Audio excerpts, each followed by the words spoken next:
تو یہاں سے لشکر اٹھے گا، مجاہدین لڑیں گے بہت بڑی تعداد میں، دنیا میں جہاد ہوگا کیونکہ مسلمان ظلم کی چکی میں پس کے تنگ آ چکے ہوں گے، اور لڑتے لڑتے حدیث میں آتا ہے اتنی بڑی بڑی لڑائیاں ہوں گی کہ 1/3 مسلمان شہید ہو جائیں گے اس میں، 1/3 مجاہدین جو لڑنے والے ہوں گے، اور 1/3 جو ہوں گے وہ میدان جنگ سے بھاگ جائیں گے، اور 1/3 کو اللہ فتح عطا فرمائے گا۔ تو جو 1/3 میدان جنگ سے بھاگ جائیں گے، نبی صلی اللہ علیہ وسلم نے فرمایا ان کی توبہ کبھی قبول نہیں ہوگی۔ جو 1/3 شہید ہو جائیں گے وہ افضل ترین شہداء ہوں گے اس وقت کے، اور 1/3 کو اللہ تعالیٰ غلبہ عطا فرمائیں گے۔ ایک واقعہ تو ہمیں قرب قیامت میں نبی صلی اللہ علیہ وسلم سے یہ ملتا ہے صحیح حدیث سے۔ دوسرا ہمیں یہ ملتا ہے کہ قرب قیامت ہی میں مسلمان قسمہ پرسی کا شکار ہوں گے، تو تلاش کریں گے حضرت مہدی کو، کیونکہ حضرت مہدی وہ شخصیت ہیں جن پہ تمام نیک لوگ جمع ہو جائیں گے اور وہ مسلمانوں کی میدان جنگ میں کمانڈ کریں گے، جہاد میں کمانڈ کریں گے۔ تو ان کو بیت اللہ میں تلاش کیا جائے گا، وہ رسول اللہ صلی اللہ علیہ وسلم کی اولاد میں ہوں گے، اور لوگ ان کو پہچان لیں گے، اہل اللہ پہچان کر ان کو اپنا امیر بنائیں گے، اور ان کی قیادت میں پھر لڑائی اور جہاد شروع ہوگا۔ اور یہ لڑائی جب دمشق میں لڑائی ہو رہی ہوگی تو دمشق میں عصر کی نماز کے وقت حضرت مہدی، میں نے جو یہ کہا کہ دمشق میں لڑائی ہو رہی ہوگی، مقصد یہ نہیں ہے کہ دمشق کوئی میدان جنگ بنا ہوا ہوگا، مقصد یہ ہے کہ وہ مجاہدین کا لشکر دمشق میں ہوگا عصر کی نماز کے وقت، لڑائی چاہے کسی اور میدان میں ہو رہی ہو، لیکن حدیث میں ہمیں دمشق کا تذکرہ ملتا ہے۔ تو دمشق میں حضرت شام کا تذکرہ ملتا ہے، اور جو قرائن ہمیں ملتے ہیں وہ دمشق کی ایک خاص مسجد ہے، وہ مسجد حضرت مفتی تقی عثمانی صاحب اور مفتی رفیع عثمانی صاحب نے اس کو ہائی لائٹ بھی کیا، لیکن وہ یقینی نہیں ہے، یہ خوب سمجھیں، انہوں نے اس کا بھی تبصرہ کیا کہ اس کے بارے میں کوئی یقین نہیں ہے۔ تو حضرت مہدی عصر کی نماز پڑھا رہے ہوں گے، لوگ امامت میں آپ کے پیچھے کھڑے ہوں گے، یہاں تک کہ مسجد کے مینار پر، آج بھی وہ مینار موجود ہے جس کے بارے میں غالب گمان ہے کہ یہ وہ مینار ہے جہاں حضرت عیسیٰ علیہ السلام نازل ہوں گے، غالب گمان کے درجے میں کہا جا سکتا ہے، ورنہ پھر اسی کے اڑوس پڑوس میں کوئی مسجد ہوگی۔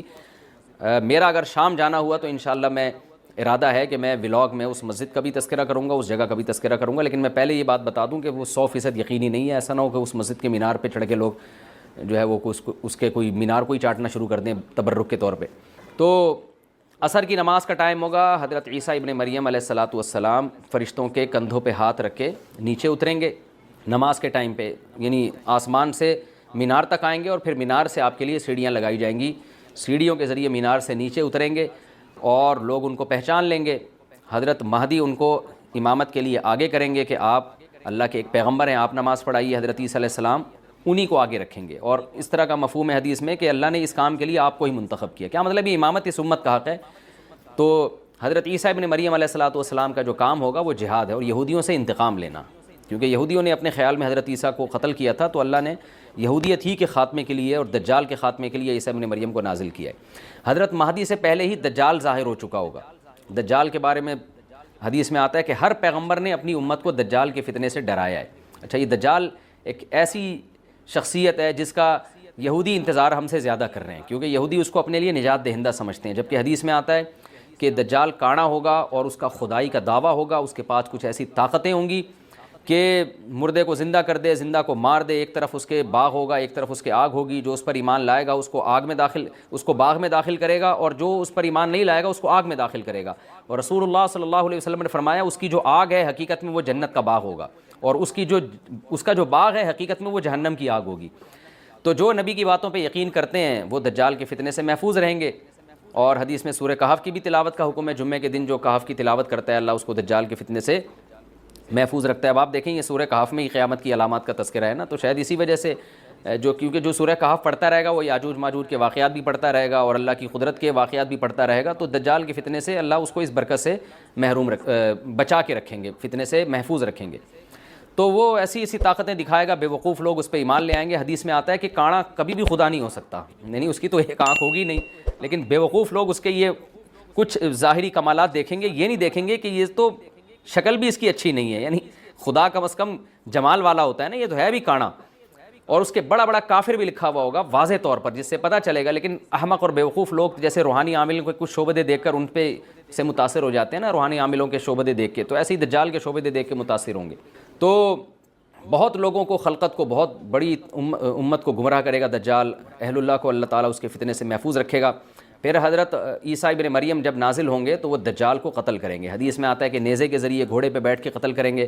علماء نے اس حدیث کا دو مطلب بیان کیے ہیں کہ یا تو اس کا مطلب یہی ہے کہ واقعی گھوڑے پہ بیٹھیں گے، نیزہ استعمال کریں گے، زمین جو ہے وہ اتنی پہلے اس سے جنگیں ہو چکی ہوں گی کہ لوگ دوبارہ تلواروں گھوڑوں کی طرف آ جائیں گے. اس بات کا امکان ہے. ہر ملک ایٹمی طاقت بن چکا ہے, تو اگر یہ ایٹم بم سارے ملک آپس میں چلا دیں تو ہم دوبارہ گدے گھوڑوں والی زندگی پر آ جائیں گے. ٹیکنالوجی ساری تباہ و برباد ہو جائے گی, انسان کی ترقی. تو اس بات کا بھی امکان ہے کہ کوئی اس سے پہلے ہو سکتا ہے کوئی ایسی جنگ عظیم ہو کہ انسانیت دوبارہ پہاڑوں پتھروں کے دور میں آ جائے. لیکن ظاہر یہ معلوم ہوتا ہے کہ رسول اللہ صلی اللہ علیہ وسلم نے جو کلام کیا ہے, ظاہر ہے اس دور کے لحاظ سے جو لوگوں کے جہاں تک جو لوگوں کی مینٹل اپروچ ہے وہاں تک, تو نبی صلی اللہ علیہ وسلم میزائل یا اور ٹینکوں کا تذکرہ کرتے تو کیا سمجھ میں آتا؟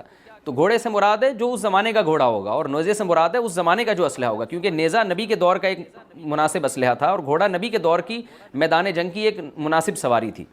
تو اس سے یہ بھی پتہ چلتا ہے کہ ہو سکتا ہے عیسیٰ ابن مریم نیزے کے بجائے کوئی کلاشنکوف کا استعمال کر لیں, تو یعنی وہ نیزہ جو ہے وہ اس کلاشنکوف کی یا جو بھی اسلحہ اس وقت حضرت عیسیٰ ابن مریم استعمال کریں گے اس کی ایک تعبیر ہے. تو اس کا بھی پورا امکان ہے. تو ہمیں بہرحال اتنا ایمان ہمارے لیے ضروری ہے کہ دجال کو قتل کرنے والی جو ذات ہے جو شخصیت ہے وہ عیسیٰ ابن مریم علیہ الصلاۃ والسلام ہے. تو حضرت عیسیٰ کے ذریعے اللہ تعالیٰ دجال کو قتل کریں گے, اور حضرت عیسیٰ کی قیادت میں زبردست جہاد ہوگا. حدیث میں آتا ہے کہ عیسیٰ ابن مریم اس دنیا کو امن سے بھر دیں گے, اتنا امن ہو جائے گا اور اتنی مالی فراوانی ہوگی, اتنی مالی, کیونکہ دنیا میں مال بہت ہے, ڈسٹریبیوشن صحیح نہیں ہے, جو تقسیم ہے نا مال کی وہ ظالمانہ ہے, جس کی وجہ سے غریب سے غریب تر ہے, امیر سے امیر تر ہے. حضرت عیسیٰ ابن مریم ایسا نظام قائم کریں گے کہ جس سے مال کی صحیح تقسیم, اور لوگ اٹھیں گے زکوٰۃ کا مستحق تلاش کریں گے اور لوگوں کو زکوٰۃ کا مستحق نظر نہیں آئے گا, غریب تلاش کرنا مشکل ہو جائے گا. یعنی ایک آدمی, حدیث کا مفہوم ہے کہ زکوٰۃ لے کے گھومتا رہے گا اور اس کو کوئی غریب نہیں ملے گا, اتنی مالی فراوانی ہو جائے گی. پھر ترمذی کی روایت میں آتا ہے کہ اللہ کی طرف سے برکتیں ایسی نازل ہوں گی کہ بڑے بڑے انار پیدا ہوں گے, بڑے بڑے انگور پیدا ہوں گے, زمین اپنی برکتیں کھول دے گی.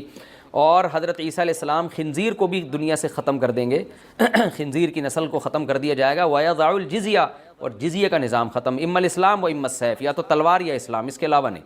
تو نبی صلی اللہ علیہ وسلم کو اللہ نے جس مقصد کے لیے دنیا میں بھیجا تھا اس مقصد کی جو تکمیل ہے وہ عیسیٰ ابن مریم کے ذریعے.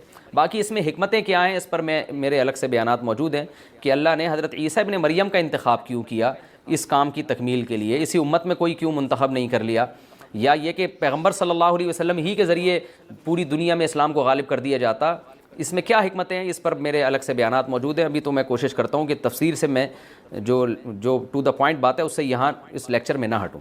تو اسی وقت حضرت عیسیٰ ابن مریم اس کو یاجوج ماجوج کو قتل کریں گے اور دنیا انصاف سے بھر جائے گی. اور اللہ تعالیٰ نے جو پیغمبروں کو دنیا میں بھیجا تھا اس کا مقصد کیفیت اور کمیت دونوں لحاظ سے حاصل ہو جائے گا.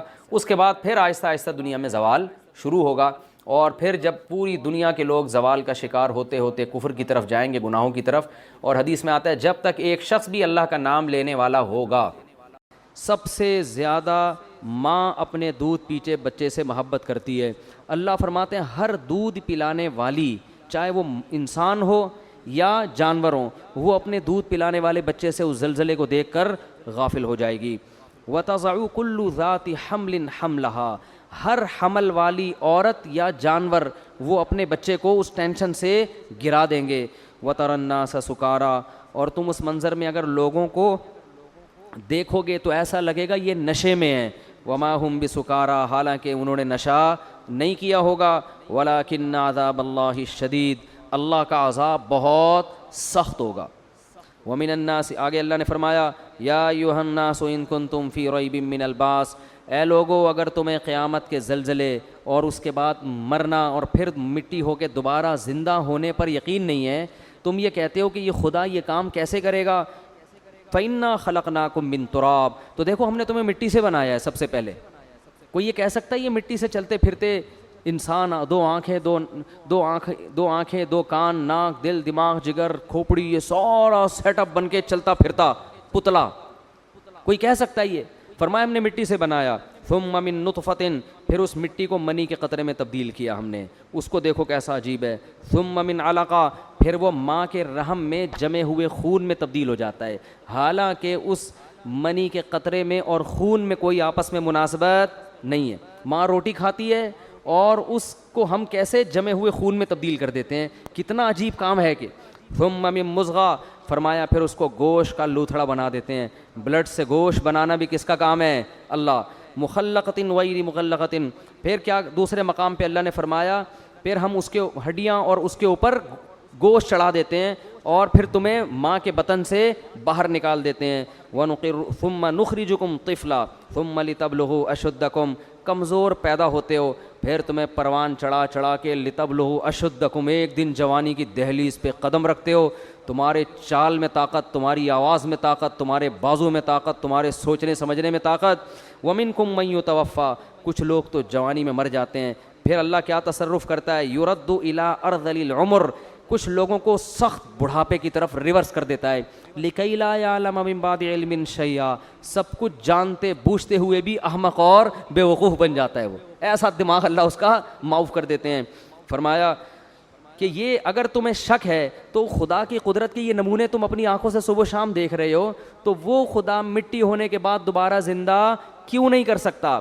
اللہ کہتے ہیں ایک اور دلیل ہم دیتے ہیں, وَتَرَى الْأَرْضَ حَامِدَةً, زمین کو دیکھو کیسے مرجھائی بھی پڑی ہوئی ہوتی ہے, کھود کے دیکھو گے مٹی گوبر کے علاوہ کچھ بھی نہیں ملے گا. کوئی کہہ سکتا ہے اس میں پانی ڈالو تو یہ سب کچھ اگے گا؟ کچھ ہے ہی نہیں, نہ اس میں خربوزہ ہے, نہ تربوز ہے, نہ انار ہے, نہ انگور ہے, کچھ بھی نہیں نظر آئے گا اس میں تمہیں. لیکن تمہارے رب نے ایسے سافٹ ویئر اس مٹی کے اندر انسٹال کر دیے ہیں کہ فَإِذَا أَنزَلْنَا عَلَيْهَا الْمَاءَ, جیسے ہی ہم آسمان سے پانی اور برساتے ہیں, اهتزت, ایک دم زمین حرکت میں آنا شروع ہو جاتی ہے, وربت, اور اس کا سینہ پھٹنا شروع ہو جاتا ہے, وَأَنبَتَتْ مِن كُلِّ زَوْجٍ بَهِيجٍ, ہر طرح کے خوشنما درخت اور پھول بوٹے اور پھل وہ پیدا کرنا شروع کر دیتی ہے. اسی زمین سے کیسے پھول خوبصورت, کیسے جنگل آباد ہوتے ہیں. ذالک, اللہ کہتے ہیں یہ خدا اس لیے کر رہا ہے تمہیں یقین آ جائے بِأَنَّ اللَّهَ هُوَ الْحَقُّ, کہ وہ اللہ برحق ہے, وَأَنَّهُ يُحْيِي الْمَوْتَى, وہی مردوں کو دوبارہ زندہ کرے گا, تاکہ تم یہ نہ کہہ سکو یہ مردے زندہ کیسے ہوں گے. یہ اللہ اس لیے کر رہا ہے, بتائے گا جو یہ کر سکتا ہے, جو مٹی سے خربوزے, انار, انگور, انار پیدا کر سکتا ہے, وہ مٹی کو ریورس کر کے تمہیں دوبارہ انسان کیوں نہیں بنا سکتا.